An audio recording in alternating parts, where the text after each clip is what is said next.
Hello అండి, నమస్తే. బ్రెడ్తోని చాలా ఈజీగా తొందరగా అయిపోతుందండి. మంచూరియా చేస్తున్నాను, అది మీకు కూడా చూపించాలనుకున్నాను. బ్రెడ్ మంచూరియా అండి. బ్రెడ్ పీసెస్ తీసుకున్నాను, వాటి సైడ్స్ మొత్తం కట్ చేసి అన్నీ చూడండి ఈ విధంగా అన్నీ కట్ చేసి పెట్టుకోండి. ఇప్పుడు పెంక పైన డీప్ ఫ్రై అవసరం లేదండి, మామూలుగా ఇలా పెంక పైన కాల్చుకోవాలి. అన్నీ కొంచెం గోల్డ్ కలర్ వచ్చే వరకు అన్నీ ఈ విధంగా కాల్చుకోవాలి. ఇప్పుడు ఇవన్నీ ఒక ప్లేట్లోకి తీసుకుంటాను. వీటిని చిన్న చిన్న పీసెస్గా కట్ చేసుకోవాలండి. ఒక బ్రెడ్ని 4 పీసెస్ చేశాను. చాలా అంటే చాలా ఈజీగా అయిపోతుందండి. టేస్ట్ కూడా సూపర్గా ఉంది, మీరు కూడా ట్రై చేయండి. అన్నీ ఇంట్లో ఉండే వాటితోనే చాలా ఈజీగా చేసుకోవచ్చు.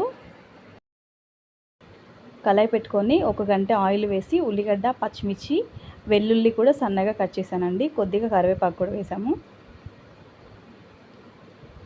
తర్వాత సోయా సాస్ 1 స్పూన్ వేసాను. చిల్లీ సాస్ కూడా 1 స్పూన్ వేసాను. వెనిగర్ కూడా 1 స్పూన్ వేసానండి. మీ దగ్గర ఉంటే వేసుకోండి, లేకున్నా పర్లేదు.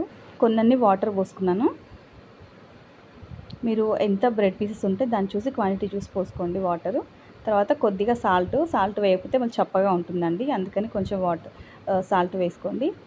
ఇప్పుడు ఇందాక మనం కట్ చేసి పెట్టుకున్న బ్రెడ్ ముక్కలు ఉన్నాయి కదా, అవి కూడా వేసుకొని కలుపుకోవాలి.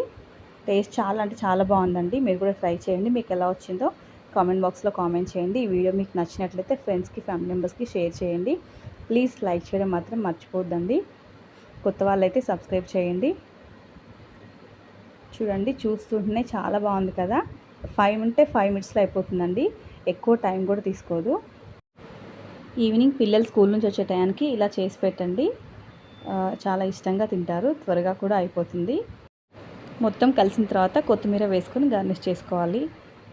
Thank you for watching.